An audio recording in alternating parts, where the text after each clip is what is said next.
मेरा आग्रह यही है कि जल्दी से जल्दी आपका काम शुरू हो जाए, शपथ ग्रहण हो जाए।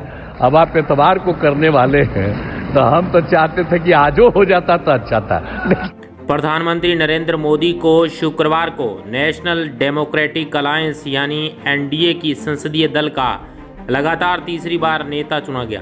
पुराने संसद के सेंट्रल हॉल में सुबह 11 बजे शुरू हुई मीटिंग में एनडीए के 13 दलों के नेता शामिल हुए। प्रधानमंत्री ने कहा, मुझे नया दायित्व देने के लिए आभार। मेरा एक ही लक्ष्य है, भारत माता और देश का विकास। बैठक में एनडीए के सभी 293 सांसद, राज्यसभा सांसद और सभी राज्यों के मुख्यमंत्री और डिप्टी सीएम मौजूद थे। भाजपा अध्यक्ष जेपी नड्डा ने स्वागत भाषण दिया।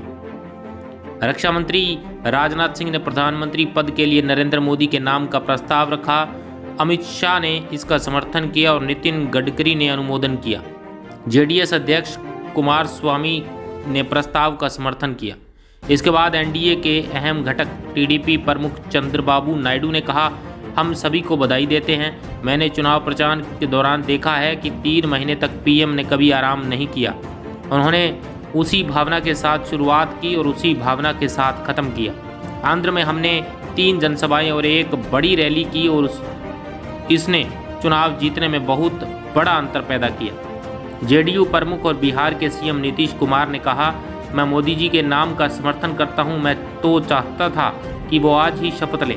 यह बहुत खुशी की बात है कि 10 साल से पीएम हैं, अब फिर पीएम होने जा रहे हैं। इन्होंने देश की सेवा की, जो कुछ भी बचा है उसे अब पूरा कर देंगे।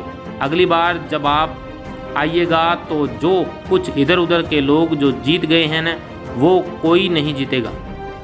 सूत्रों के मुताबिक संसद के सेंट्रल हॉल में एनडीए की मीटिंग खत्म होने के बाद संगठन के नेता आज ही सरकार बनाने का दावा पेश करेंगे। मोदी 9 जून को शाम 6 बजे राष्ट्रपति भवन में प्रधानमंत्री पद की तीसरी बार शपथ ले सकते हैं। खबर है कि मोदी के साथ पूरा मंत्रिमंडल शपथ ले सकता है।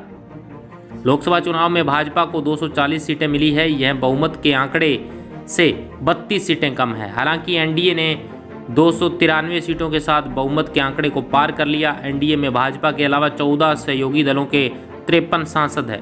गठबंधन में चंद्रबाबू की टीडीपी 16 सीटों के साथ दूसरी और नीतीश की जेडीयू 12 सीटों के साथ तीसरी सबसे बड़ी पार्टी है। दोनों ही पार्टियां इस वक्त भाजपा के लिए जरूरी है। इसके बिना भाजपा का सरकार बनाना मुश्किल है। ब्यूरो रिपोर्ट, विश्व सेवक समाचार, नई दिल्ली।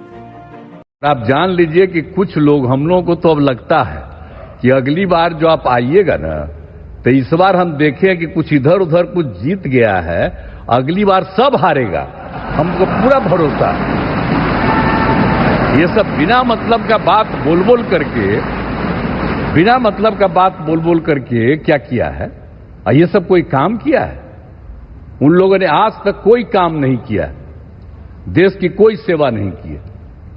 लेकिन आपने इतनी सेवा की है और उसके बाद इस तरह से हुआ है, तब इस बार फिर जो मौका मिला है, तो इस मौका के बाद आगे अब उन लोगों के लिए कोई गुंजाइश नहीं रहेगा, वो सब खत्म हो जाएगा।